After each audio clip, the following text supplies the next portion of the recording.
Okay, we got a weird one today. Weird one to translate, and probably the ideas also. So this is Mishlei Yud Dalet Tes 14:9. Eveelim yalitz asham uvein yesharim ratzon. So the yalitz is the difficult word here. Right. Yeah. That would be translated, but What was that? I thought it would be translate, but I guess. Oh no! So you're actually, I think your intuition is reflects the mainstream. Oh, interesting. Yeah. So I put here the BDB. The BDB says it comes from leets, which is like the same word as late. But I don't think that's the standard way of taking it. So how would you be inclined to translate it based on your intuition? Fools translate guilt. Okay, so here's the other weird thing about this is you notice that eveelim is plural and yalitz is singular. So I think the yalitz, the subject of yalitz is the asham, right? So that's another difficulty here in terms of translation. Like guilt translates to fools. Okay, guilt translates to fools. Okay, ubein yesharim ratzon. Their desire is between the good. Okay, yeah, and between the upright is desire. Okay, yeah. So we clearly need some help here. Okay, so let's look at. Oh, so here's the interesting thing. So the BDB does say interpreter. Is that where you got translate from? From like Yosef? Well. Oh, were you getting from like Bailey's in general. Okay, so that's a modern Hebrew term also. Is that what you're saying?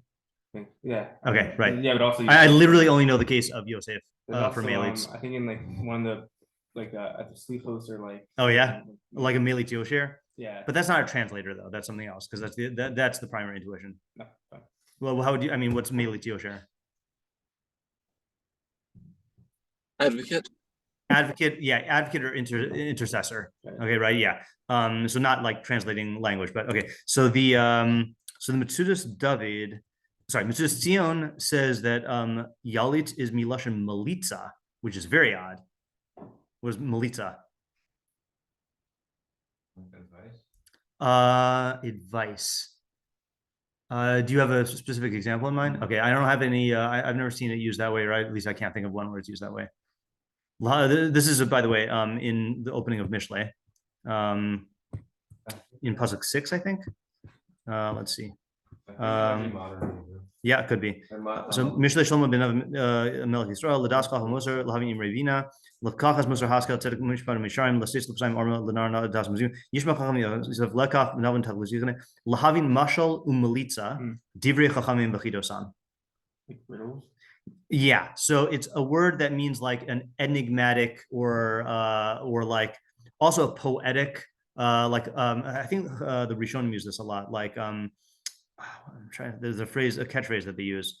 It's not coming to mind right now. So Melita is like let me just write this here. So why is this not, what's going on here? All right, Melita is a like cryptic or poetic statement, okay, like shiur umelitza, like that's the thing. It's like poetry, okay. So that is that. Asham is korban asham, okay. That's gonna be another split here. Does asham mean guilt or does it mean a guilt offering? Okay. All right. Sadigon says ashmas ha'eveelim hi talit aleihim. So how do you translate that? The guilt offerings of fools. Yeah, so I'm not sure. Is he taking it as guilt offering? The shame. Yeah, so let's say the guilt, and then I'll put in brackets offering. Actually, it's Ashmas on Ashmos, so I don't even know. Okay, fine. So let's say the guilt of the fools, talit. What did it say? Talit alehem. So that to me sounds like to intercede. Well, I guess we'll have to see. Oh no, sorry, no. We'll look at the kafek. Ubein yesharim hayesharim haratzon. So he says like so. This is kafek's elaboration. Klomar ubein hayesharim yalit haratzon. So he puts the word yalit into the second half also, which makes things easier. Upirish yalit yetargim. So he takes your translation, which is translation. Klomar yazbir v'yigale mahusam.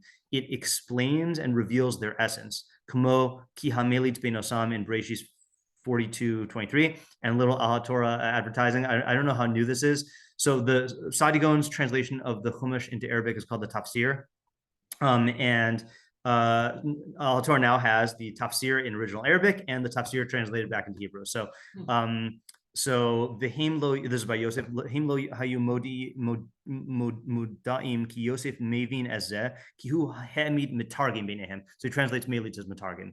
Okay, so it looks like Sadigon is translating this as Ashmas eveelim he talit aleihim. So the guilt of the fools, like you originally said, will like interpret or translate them. Okay, uvein hayesharim yalit haratzon, and the ratzon, whatever that means, will interpret and translate among the upright. Okay, still very cryptic, but at least taking a direction.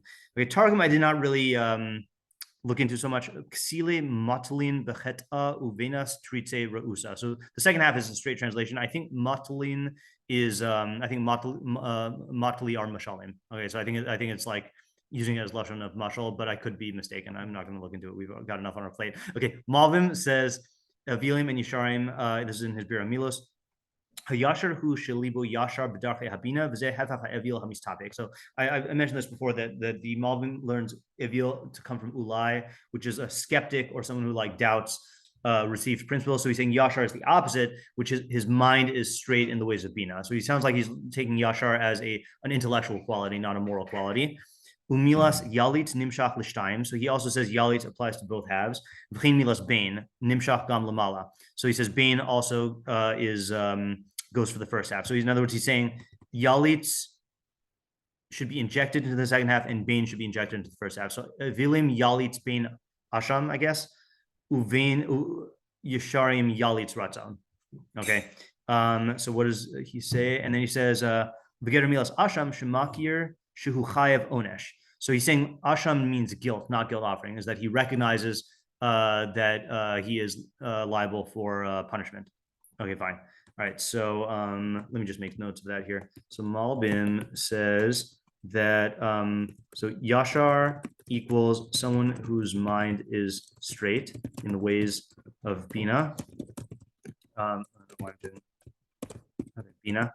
Okay, I'll switch it later. Okay, then he says Asham equals recognition of one's liability. Okay, Art Scroll says, a lot of translation, a guilt offering will interpose for foolish ones, but Hashem's favor is among the upright. So Art Scroll, as often does, takes it in a religious context, which is not crazy here if you take Hashem as guilt offering. Rehearse, okay, a lot of words here. For the unwise, a guilt sacrifice must intercede by promising betterment, but among these who, I think it's probably typo, probably those, but among those who retain their moral rectitude dwells God's goodwill. We'll kind of set that aside because, okay, now altar pulls an altar. Guilt dwells in the tents of scoffers, but among the upright favor. Okay, now this is no more classic altar than this. He says, the received text looks defective here. It reads literally, dolts scoff, sick, or intercedes guilt. Eveelim yelit asham. Taking a hint from the Septuagint, this translation instead reads be'oha leitim yalin asham. Okay, so we can just ignore the altar. Okay, okay. I just want to show you again that this is such a different interpretation, a different what do you call it? Approach. I feel like, okay, hold on a second. Methodologically speaking, you see that there are a lot of haki garsinans in like various meforshim, so there's two approaches in haki garsinans. There's what we'll call the Graz approach, and then there's what I've been told that Bali Tosfos, the Bali Tosfos did, but I don't have evidence for this. Anyone know the two approaches I'm alluding to here? There's the one thing that I do know about the Graz is the story that Hirschberg once said, where there's like a weird Girsa change, and he goes through this whole complex thing where he like quotes like Toseftas and like other Masechtas that it's not mentioned in Shas, and then like brings a proof that like it is supposed to be a discrepancy. Interesting. So that's actually the opposite of what I was going to say. I mean, it might be a true anecdote regardless. Yeah, Ezra? I know sometimes the Gra just like totally changes the gears to make it make sense. Okay, so maybe either I'm totally wrong about the Gra, and you guys are right. or your anecdotes or your assumptions are wrong. Okay, I'm under the impression that the Gra was one of the foremost examiners of manuscripts, and he would not make changes based on the fact that it just didn't make sense. Now, maybe if there were conflicting manuscripts and there was no way to decide based on evidence, then he would muster arguments from like reasoning. But I was under the impression that the Gra would there's definitely, I'll see if I can find the quote. There's like a thing about the Gra that like for a Gemara he would need like 50 manuscripts, and to make a change in Zohar he would need like 100 manuscripts or something like that. So I don't know about that, but definitely in, let's say, in another example of this is the Pshuta, right, in Rav Nachman Rabinovich and in Rav Yitzchak Shelat and the good Rambams, that they actually make changes based on examination of the physical evidence, right? And then there's the other approach, which I've heard described to Tosfos, which is that the reason why you find so many Hachi Karsinas in Tosfos is because they made changes without like looking at the manuscripts, and if things didn't make sense to them, then they would be much quicker to change. And alter is like the way extreme version of that, because for him nothing is sacred, meaning that he's not relying on the Masorah, and he'll just say it looks defective, we're going to change it. So that's I view it as a spectrum here. And so it's just something to be aware of. Same thing with the Mesivta, I think, which is based on the same manuscript thing as the Oz V'Hadar. They're very into the manuscript-based changes, and so that's why that version of the Gemara is more reliable than those guys, because this has the latest.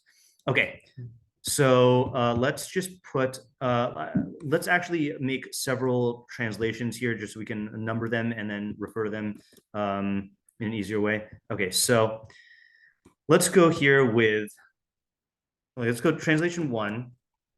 Guilt interprets or translates fools. Okay, and among the upright is favor. Okay, that's 1. 2 is guilt mocks or derides fools. Okay, and then 3 is guilt intercede. This is what I think you have to say. Offering, guilt offering intercedes on behalf of fools. Okay, I think those are going to be the 3 main ones. If you want to modify or suggest another one, then I'm open to that. But I just want to be able to like see them all out there. Okay. Questions? What is the first half saying? Yeah, Sean.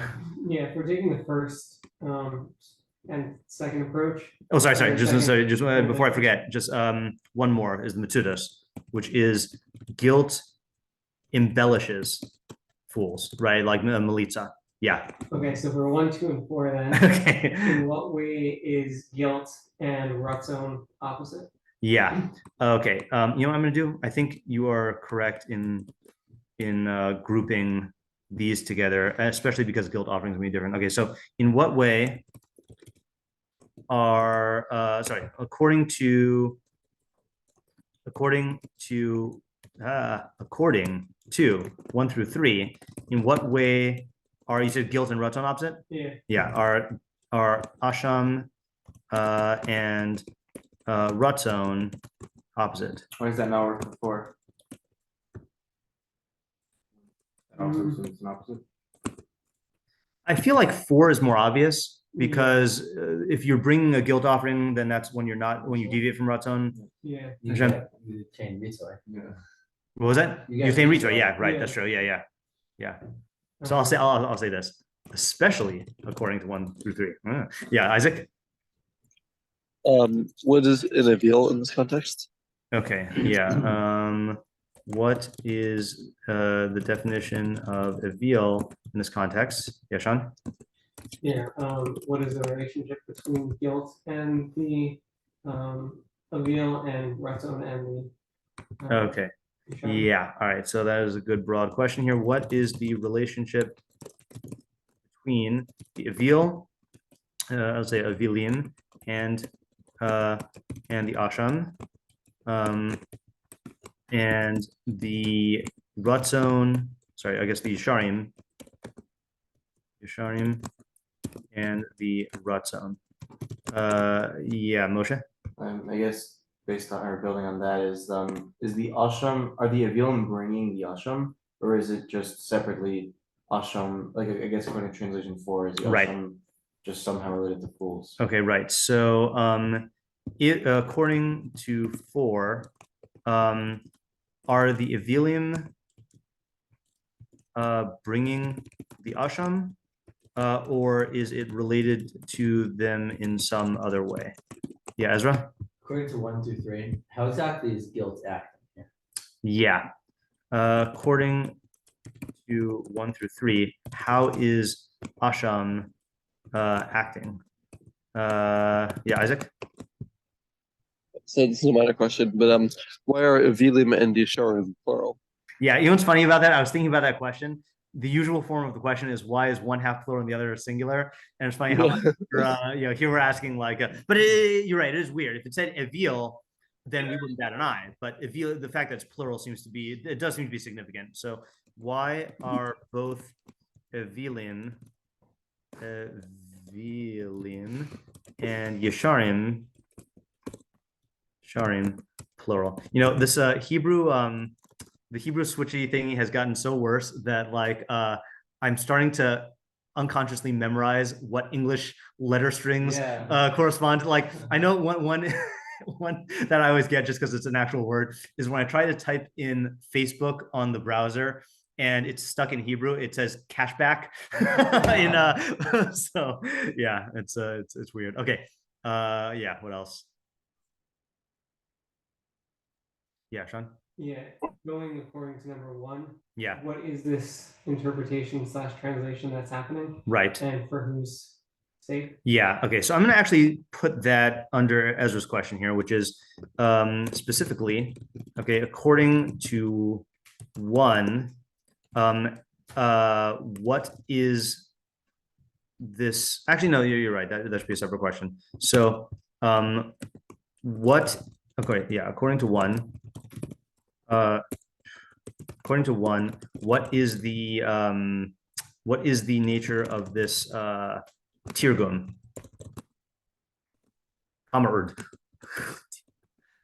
Tirgum. Okay. And what was the other thing you said there? Yeah, on whose sake is it for? Is it Okay. for the And yeah. And who is it for? or is it for somebody else? Right. Okay, good. Yeah. Yeah, David? Why yesharim? Like if it's good for just a single yashar person, I think it would just say that yesharim have ratzon. Yeah. And it doesn't put the ashram for eveelim are not among each other. Right. Bain. Bain yesharim ratzon. And How do we translate the second half? I'm sorry, that's yorshim. Bain yesharim. So there's 2 ways to translate it. There's translating it without putting yalits there, that just among the upright is favor. And then there's ratzon yalits among the yesharim, which is more complicated. Mm-hmm. So and why according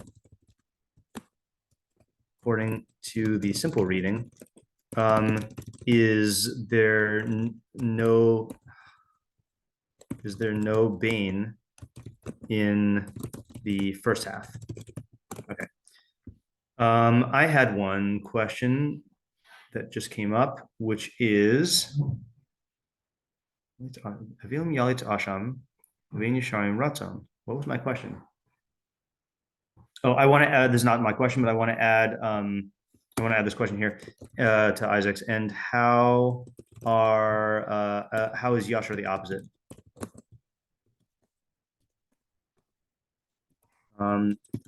Yeah, Isaac. When we're ready, I think I have at least a partial approach. Okay. You ask what ratzon is in this context? I did not ask that. That is a good question. Oh yeah, that was my question. Not that, but so what is ratzon? And then my question is whose ratzon, right? So is this Hashem's ratzon? Is it their ratzon? Is it another person's ratzon, right? So Hashem's, theirs, another person's, yeah. This is a weird pasuk. Yeah. This is the type that like you can't just, certain pasukim in Mishlei, you could quote to someone who hasn't learned Mishlei in a situation and they would understand it, like a dog returns to its own vomit. So is a fool who repeats his foolishness. But if you go up, you wouldn't even know what situation to quote this in, and no one would understand you. You wouldn't understand yourself. Yeah. Maybe this is what I have not done a rigorous. I don't have a shita on the different categories of Mishlei Pesukim, but you have here Mashal, Melitza, Divrei Chachamim, and Chidosam, 4 categories of Mishlei, right? So Chida is a riddle, and I feel like this, without even defining riddle, is like in that category. Like, what is the asham that yalit is for eveelim? And David. In a way, the Oriel question. Really? Yeah. So far as like foolish people, bad things are going to happen to foolish people, and good things are going to happen to good people. And within that, I think maybe then going back to question 3 of, I think what particularly, like what aspects of Asham would we not already know is going to happen to foolish people? And what about Ratzon would we not already know is going to be happening to good people? So I think that like just some bad things happen to bad people, good things happen to good people. Okay. Yeah. So the reason why I'm not inclined to ask this is obvious question here, aside from the fact that this whole pasuk is very cryptic, is that that question to me comes is warranted when something simple is stated in a simple way. But if something is stated in an extremely convoluted way like this, then like I wouldn't say that it's that like what could this possibly be teaching us? When you take it so far as the convolutedness of something like this, that there's particularly something that's trying to be highlighted by the particularities of how it's being said. Yeah, exactly. Either being highlighted or teaching a radically new idea that is not in line with the simple intuition. Okay. Yeah. Another question also, which I don't even know if this is a good question because it's stylistic. Given the fact that the subject here is Asham, why does it lead with eveelim? Because it sets you up to read it weird, right? Like if I were to say this in English, let me just think of a fake sentence. Like if I said, gluttons buffet serves.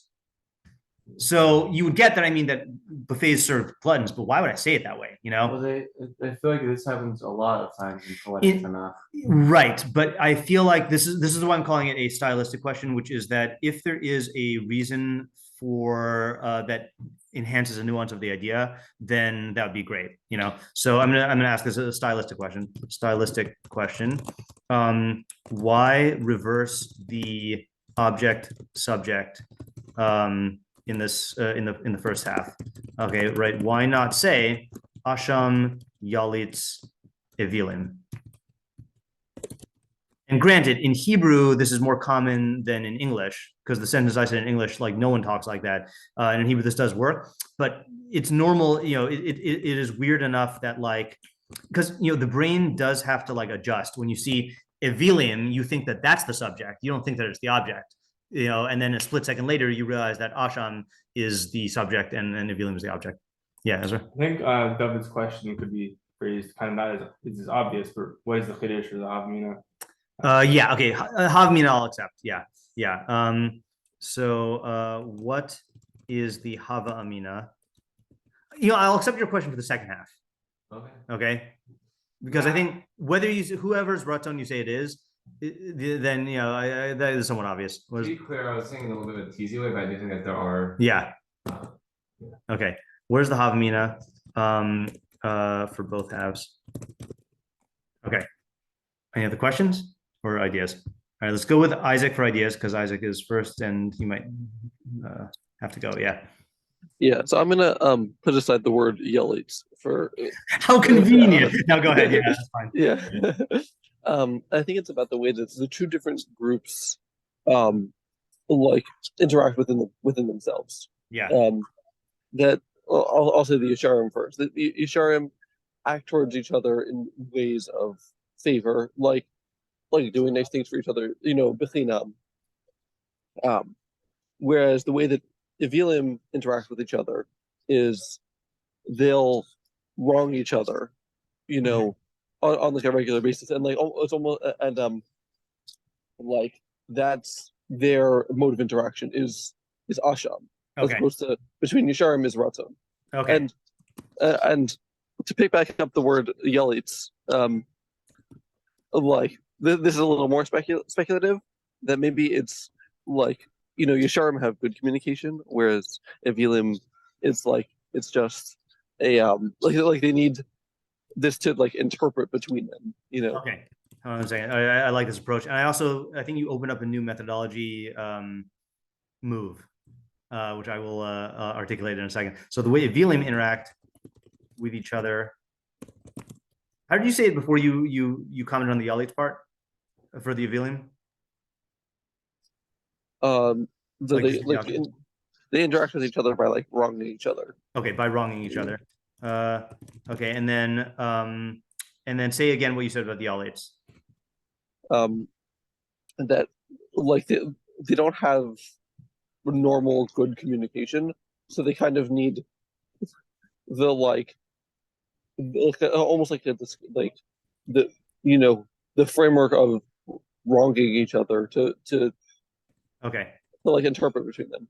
Okay, I feel like there's a very good, strong intuitive basis to this, and I want to comment. I want to try to develop it. The framework of wrongdoing to interact. Yeah, Sean, you want to add to this, or is this? Yeah. Very similar. Okay, go ahead. Yeah. So I also wanted to say that it's a matter of group dynamics. Yeah. And I think the main way in which I think slightly diverging from Yeah. what Isaac is saying is in terms of translating it or looking at yalith as translation. So in terms of group dynamics, so there needs to be something that holds the group together. And what I would suggest is that what is fundamentally holding a group of eveelim together is guilt, whereas what's fundamentally holding a group of yesharim Interesting. together is ratzon. Okay. And especially in how we've been defining eveelim, in that eveelim are instant gratification seekers. Yeah. And so the only thing that's going to make them recognize another person is a sense of guilt towards them, that they've, in terms of, seeking out their own desires, somewhat harmed a person. And so that's going to create like some sense of feeling bad towards this other person, which the interaction between them is then going to be like, how do I fix this internal disruption that's happened, which is also like a self-fulfilling type of interaction. When you're acting out of guilt towards another person, it's not necessarily because you actually want to help out the other person, but you want to remove that suffering or feeling bad about yourself within yourself. And that's going to create a certain type of relationship, which is really flimsy and fragile because it's really only about me in terms of the reason why I'm interacting with you. Whereas yesharim, because they're upright and they have shared values and they recognize that we're doing things for the greater good, they don't have any barrier towards giving to another person, even when it comes to the sacrifice of themselves, because they realize it's for the greater good. Okay, so I really like what you're saying structurally. I'm not sold on the on what you're saying about the eveil, but I think that the solution to that could be arrived at by asking another question that Ariel likes to ask, which is, what scenario is this talking about here? So let me write down what I think is solid in what you're saying, and then keep open this thing for the other part, and also keep open the question of how related your idea is with Isaac's. So the subject of this pasuk is like the underlying cause of unity in the group dynamics of each population. So with yesharim, there is an underlying common goal of the good, i.e. ratzon. Or actually, I don't know if that is the ratzon or that lends itself to the ratzon. Yeah, right. Which lends itself to them relating to each other with ratzon. Sorry, ratzon. Okay. Eveelim, I'm not sure of. I just want to comment on this though before we go on, just in terms of the methodology that Isaac did. So when Isaac said, let's forget about the yalith part and then interpret the pasuk in another way, it reminded me of a technique that I used to use when teaching AP English language. Okay, so for those who have taken this, I don't know if you had this experience. The multiple choice section in the AP language exam is one of the most difficult multiple choice sections in any exam that people will take in high school. And I was first made aware of this when I was in the AP training institute, where we had all English teachers, and then we took our first multiple choice thing, and like most people only got half of them right. Okay, and it's a very, very traumatic experience for high school students when they get, straight A high school students when they first take their first practice test, because I don't know if they changed the exam now, but like it's very, very, very hard. And one of the hard things is, this is true of all multiple choice tests, but they give really good trap answers. Okay, so the strategy that we were taught for, like the answers that just make you, second guess yourself, right? So the strategy we were taught for how to teach students for the multiple choice was you have them read the question and cover up all the answers, okay? And then come up with their own answer, all right? And when you first propose this to students, they think that's crazy, okay? But what ends up happening is they realize that they have a certain intuition that if it's unimpeded, will point them to the right answer. And then when they reveal the answers, they'll know which one is right and they'll avoid the trap. So I think that's the move that Isaac just did in the pasuk, which was to take the most difficult part of the pasuk, ignore it, lean into the intuition, and then uncover the word and then see what direction it adds. So I think that's a good move for our tool belt that I'm curious to like try out later on. So that was good innovation there. Okay, now back to our idea here. Okay, so what can we say? Yeah, Isaac, you want to add? I want to add a particular about my idea. You want to what? Add a particular about Sure. my idea. No, yeah. Just I think the connotation of the word yalitz, I think it seems to me like there's some sort of like fracture between the eveelim that needs some sort of bridge. Mm-hmm. Right. As opposed to the yesharim don't have that. Okay, that's good. Right, that is the idea of I mean, that seems to be okay. In interpreter, that yalitz is clearly like connecting two parties that are not connected by language, and then an intercessor as well. You have someone who's trying to get to a higher up, and you have someone who connects them. And here, so I'm just going to add that here, which is that the asham. I think this also connects Isaac and Sean's idea a little bit. Okay, the asham is serving to connect parties that ordinarily would have a breach between them. Yeah, David? I don't think we asked what the practical application is. We did not. And the Mishlei consequences. Yeah, right. So what is the practical application? What are the benefits and consequences, and then who is the intended audience? Yeah. Yeah. Yeah.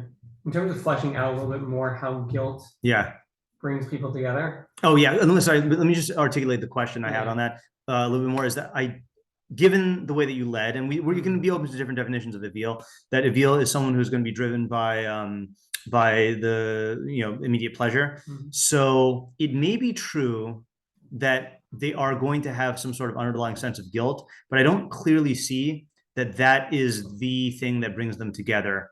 So yeah, that was my problem with it. Yeah. Okay. I'm not sure if I fully have an answer for that. Sure. yet, but I would say that when a person feels guilt towards another person, they feel like they need to do something in order to rebalance the relationship. Yeah. And that's going to be a desire which I think brings people together. Mm-hmm.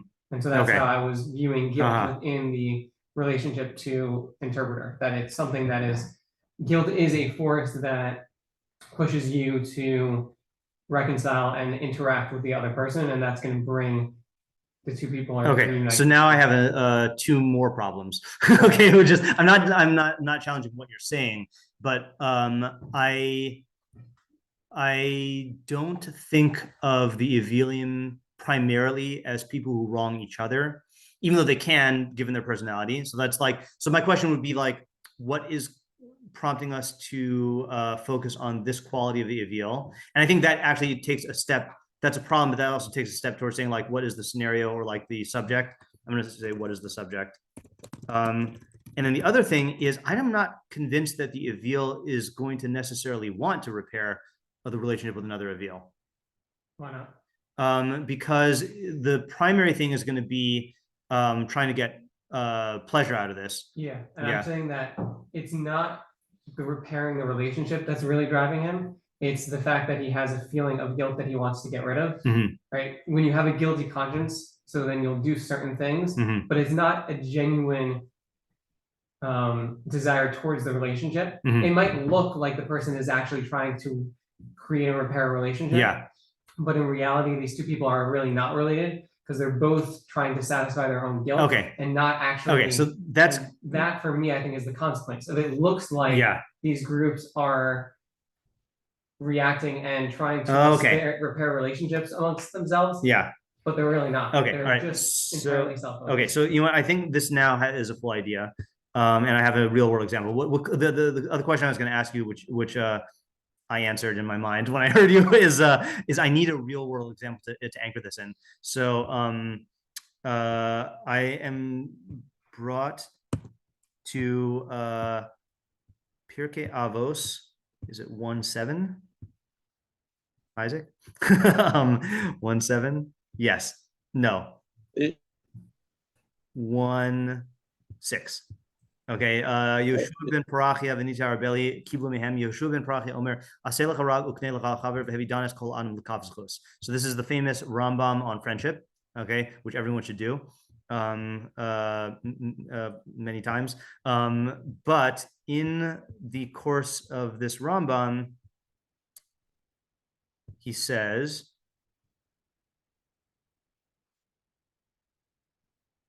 actually, I don't know if this translation. Oh yeah, he does. Okay, so he's talking about the. Okay, I'll just start this part. Okay, I'm not going to read the whole thing. So it expresses it in terms of acquisition. It doesn't say make a friend for yourself. Oh, or befriend friends. He uses acquisition because it means that no matter what, you have to get a friend. So that each of their, this is hard to translate, so they can improve themselves in all ways. Commotion Amar. Oh, that's interesting. Girsa. I misusa. I heard of this as I chavrusa misusa, right? Either friendship or death. And if you don't find a friend, you need to strive to get this. And even if you have to like pull him in at first till he becomes your friend. You should not stop following after his ratzon till you strengthen the friendship. It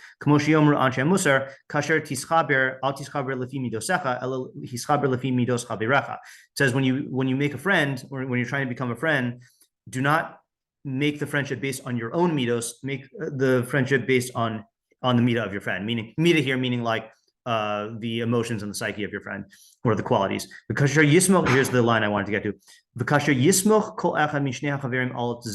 When both friends rely on this guiding principle, meaning of trying to fulfill each other's ratzon. Okay,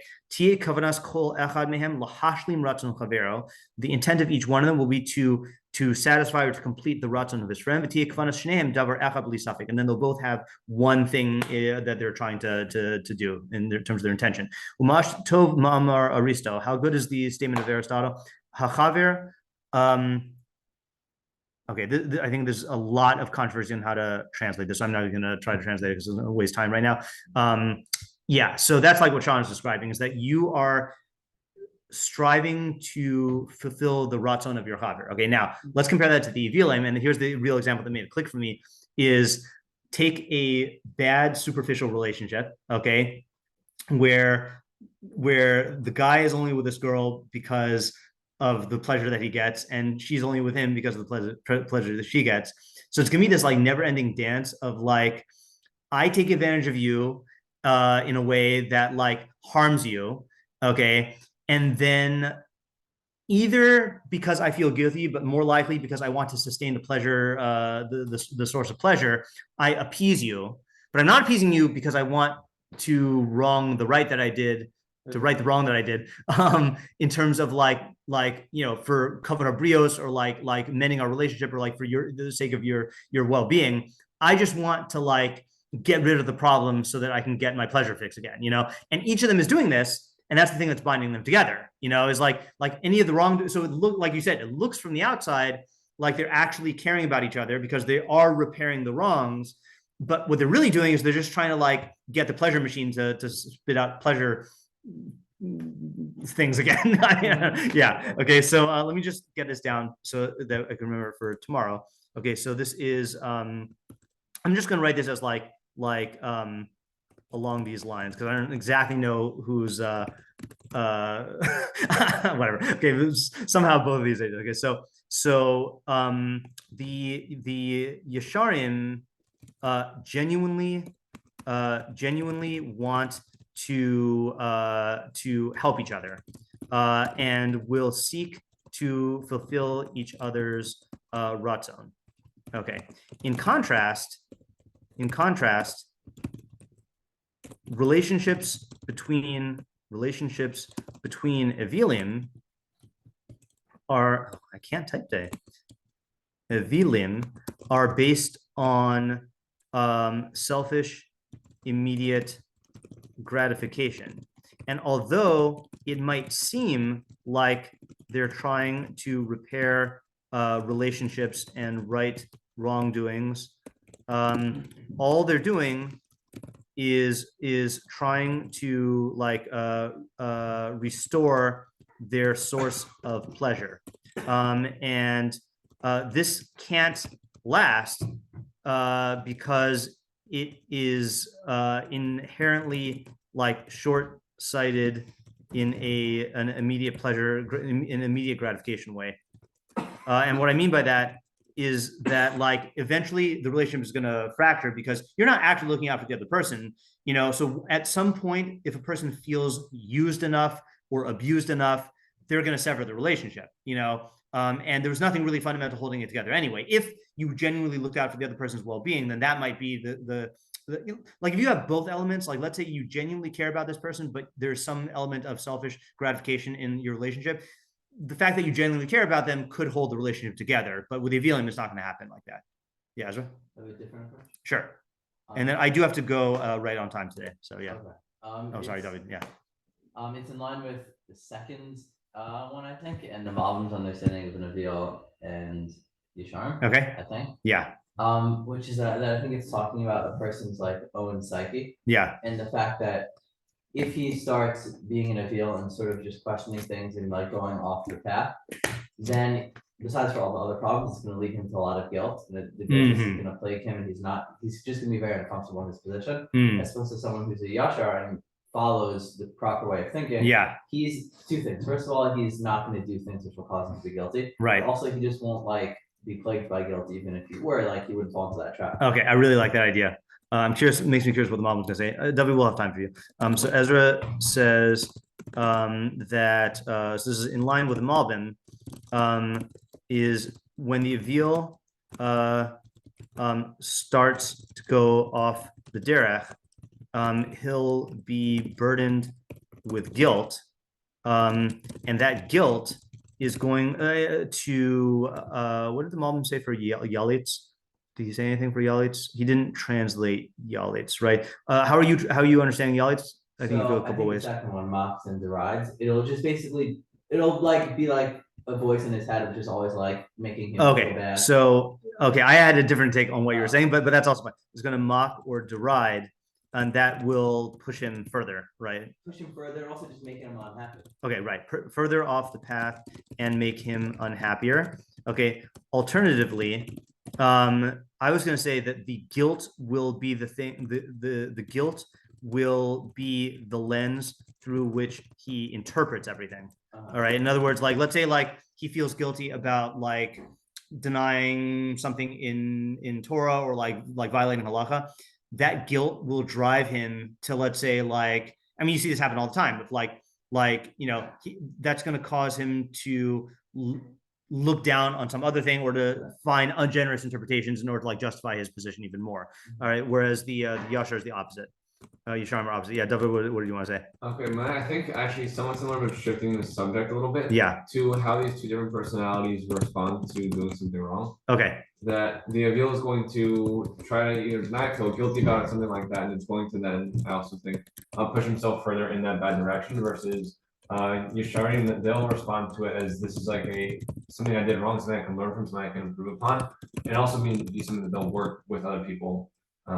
Okay. All right. So versus finding some way to improve and enlisting their fellow yesharim to help. Yeah. Okay, good. All right. We got to stop here, but I think this ended up being good. And this is like the phenomenon, the phenomenon of like the really there's a phenomenon sometimes when you are reading usually a commentary, and the more convoluted the wording is, then like when you do get the idea, it all clicks into place. Whereas if there's some very, very general wording, then you're often like unsure. I think this is like one of those things where like looked very, very confusing. But then once we got it, it like you can see these ideas here. Okay, good. All right, Blinetta, we will continue tomorrow. Thank you. Thank you.